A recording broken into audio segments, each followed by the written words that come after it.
Everybody, and good Monday evening to you. It is Weather for Weather Geeks time here as we start a new work week, a full work week for a lot of people after a long holiday weekend for some.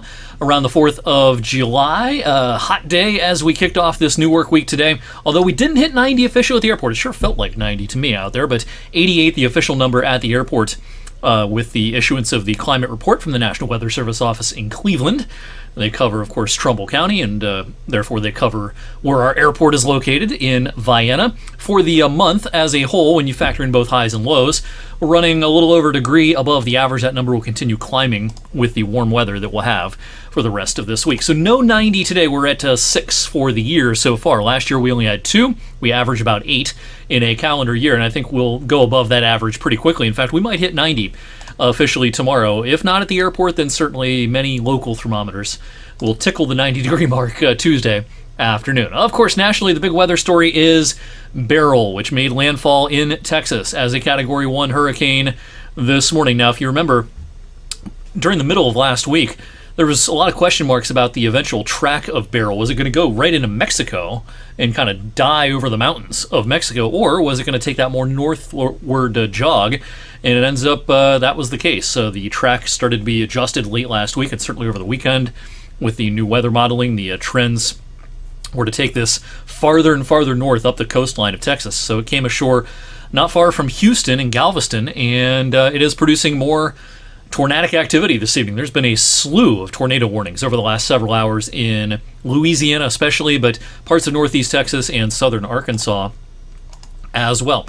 Now, the track of Beryl is pretty much set in stone in a general sense. There's not going to be big deviations in a general sense. So the track is going to be such that the heavy rain axis is going to set up from, Detroit back down through St. Louis and down into the Little Rock area. We will not be in that heavy rain axis in eastern Ohio and western PA, but a few raindrops can certainly be seen as Beryl makes its closest approach during midweek. Now, the Day 2 severe weather outlook tomorrow from the Storm Prediction Center does include a slight risk, level 2, out of level 5.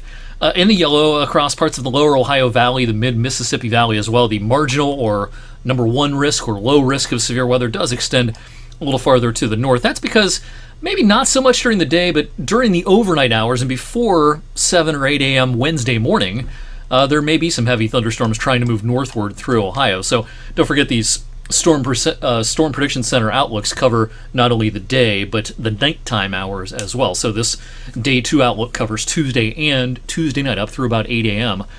Wednesday morning. Now, Day 3 is coming up on Wednesday, and I think their outlook for Day 3 will be adjusted quite a bit overnight tonight. This is what they put out for Day 3 this morning. When this becomes the Day 2 outlook tonight, I think you're going to see a big expansion of the severe weather risk across a lot of New England, maybe parts of the mid-Atlantic states as well. And so I kind of drew this map today showing where the severe weather risk is probably going to be highest on Wednesday. I think it's in the yellow area from interior New England back down through a lot of Pennsylvania, especially eastern and central Pennsylvania, maybe down through D.C. as well. Now, the severe weather risk across our viewing area, northeast Ohio and western PA, to me, it looks like it's lowering.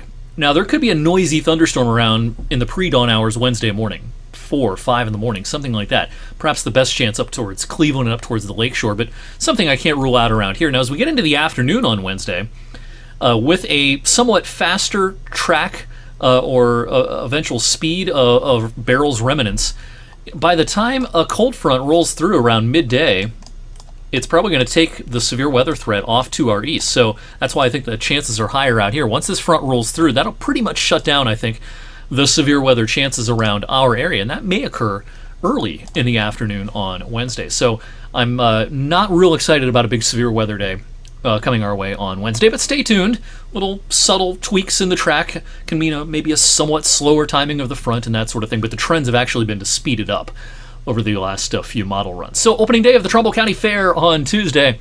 Cheap admission, big crowd expected on Tuesday, and I think the weather will pretty much cooperate all day long. It's going to be hot. Be prepared for that. Now, you'll notice we have this low chance in the mid and late afternoon.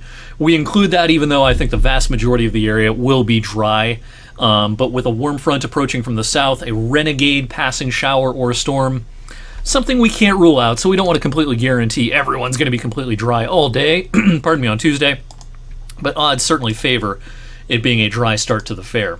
and mostly dry weather at the fair this year. Let's talk about that. Let's roll forward our futurecast here during midweek. Warm front approaches from the south. Again, renegade shower or storm possibility Tuesday afternoon.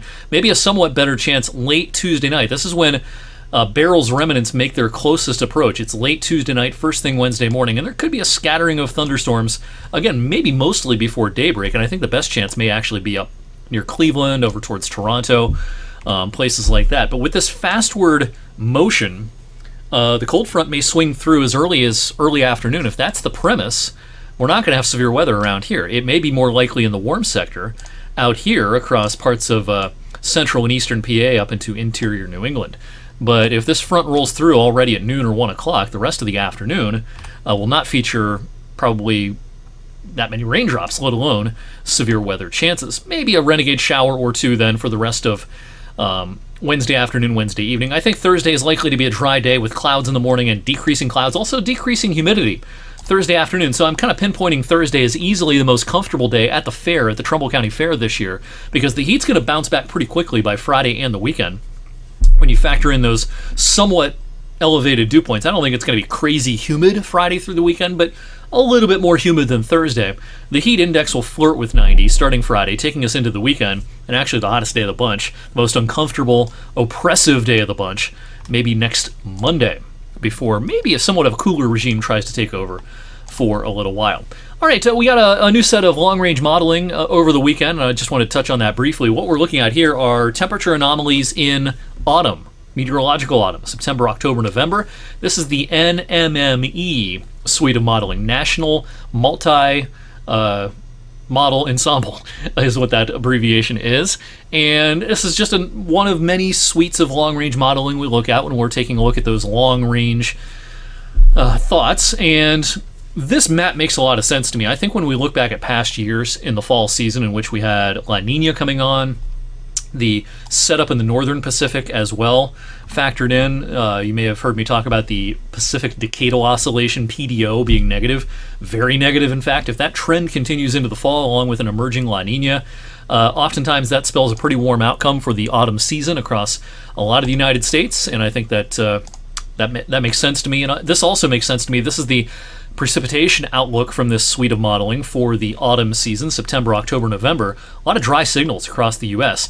And again, with the setup that we have in the Pacific, this map does make a lot of sense to me. So I put some stock into this, even though, of course, my disclaimer always with long-range forecast, you got to take them with a little bit of grain of salt, but the premise does make sense to me. So, even though it's the heart of summer, it's only July 8th, we're in the middle of one season, we're going to start thinking more and more about the following seasons and longer range thoughts, taking us into the cooler weather seasons, of course, over the next several weeks and several months. That'll do it for me tonight on Monday evening's Weather for Weather Geeks. On Tuesday evening, we'll have an update on Tuesday night's weather, Wednesday's weather, and a look ahead as we go into mid-July. And, I mentioned briefly that perhaps somewhat cooler pattern trying to take shape later this month. We'll talk about that not only Tuesday, but in the rest of the week here on Weather for Weather Geeks. See you then.